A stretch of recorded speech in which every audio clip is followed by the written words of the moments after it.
boss. Problema mo? Ha? May problema ka ba? Walang problema, boss. Ha? Ang ginagawa mo dyan? Mag-isa ka lang dyan.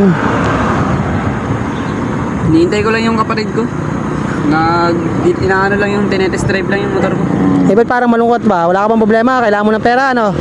Yun naman ang problema, boss eh. Madami naman kami pera. Maganda bahay namin. May kotse kami. Ayun, yung ano ko nga, yung motor ko, kapapagawa lang yung pang motor show ko. Kaya tinetesting niya. Ba't parang malungkot ka? Problema ko, boss, ito eh. Anong ito? Masakit ang dibdib mo?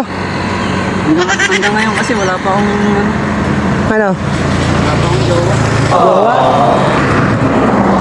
Tagal na eh. Pero naliligaw ka. Manliligaw, hindi pa rin pinapala. Ay, mahirap solusyonan yung problema mo. Kasi ano yan eh. Pag-ibig yan. Bibigyan mo ba ako dyan? Ay hindi nahanap ang pagmamahal kung saan nadating yan. Eh tayo naman mga lalaki, hindi naman tayo nawawalan ng jowa eh. May jowa naman tayo mga lalaki kahit single tayo eh. Kilala mo ba kung sino yung jowa natin? Sino, boss? Si Maria. Si Maria Palad. Ay, gusto mo, boss. Habang wala kang jowa, si Maria muna. Maria Palad, maglulu ka muna, boss ha.